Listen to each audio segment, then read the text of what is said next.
बच्चों उसी लेसन के कंटिन्यूशन में आगे पढ़ते हैं हम लोग। मैंने क्वेश्चन नंबर 3 आपको समझा दिया। क्वेश्चन नंबर 4 में जो कर्ता शब्द है वो सबका समान रहेगा, एक ही कर्ता दिया हुआ है, और जो धातु रूप का शब्द दिया है वो भी सेम है। अब इससे हमको यहाँ शब्द भरने हैं अव्यय। जब हम अव्यय भरेंगे तो देखिए मीनिंग क्या निकलेगा। कुत्र का मतलब होता है कहाँ, तो ये स्थान बोधक हो गया। फिर अधुना भरेंगे तो अब, ये समय बोधक हो गया। अद्य आज, कदा, कब, प्रातः, सुबह और सायं शाम को। इस तरह से आप इस क्वेश्चन को कर सकते हैं। अब एक्टिविटी का एक क्वेश्चन है, इसको देखिएगा कैसे करना है। अंदर के चक्र से, अंदर का चक्र ये है बच्चों, ठीक है। पहला वर्ण निकाला हमने आ, और बाहर के चक्र से दूसरा वर्ण, कोई सा भी एक दूसरा वर्ण ले लीजिए। क्या लिया हमने, द्य, अद्य, एक अव्यय शब्द बन गया। इसी तरह से अ लीजिए, फिर कुछ और लेकर देखिए जिससे अव्यय शब्द बन जाए। इस तरह से आपको जितने भी ये शब्द हैं उनसे नए नए अव्यय शब्द बनाने हैं, ठीक है बच्चों। अब हमारा जो एक क्वेश्चन रहता है बच्चों, वो रहता है चित्र वर्णन। ये अभी मैंने आपको जो टेस्ट लिया था, उस टेस्ट में मैंने आपसे कहा था कि आपको चित्र वर्णन का क्वेश्चन अभी नहीं करना है। अभी मैं सिखा रही हूँ आपको बच्चों कि ये चित्र का क्वेश्चन हम किस तरह से कर सकते हैं। आपने पहले देखिए किए हुए हैं चित्र के क्वेश्चंस।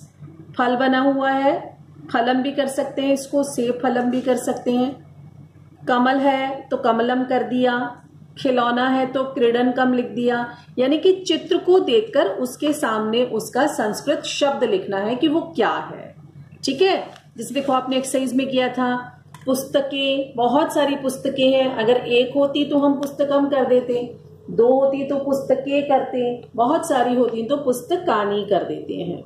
दो फूल हैं तो पुष्पे, एक बाग है तो उपवनम। इसको हम वृक्षः भी लिख सकते हैं बच्चों, क्योंकि बहुत सारे पेड़ भी हैं। और एक घर है तो गृहम।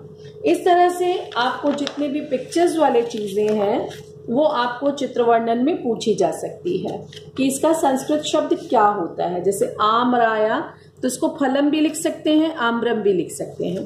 टीवी का चित्र आ गया तो दूरदर्शनम हो गया, गेंद का चित्र आ गया तो कंदुकम हो गया। इस तरह से आपको चित्र वर्णन के क्वेश्चन की प्रैक्टिस कराई जाएगी, ठीक है बच्चों। जैसे अब ये वाला क्वेश्चन हम करके देखते हैं। दिए हुए चित्रों को पहचान कर उनके संस्कृत नामों को लिखो।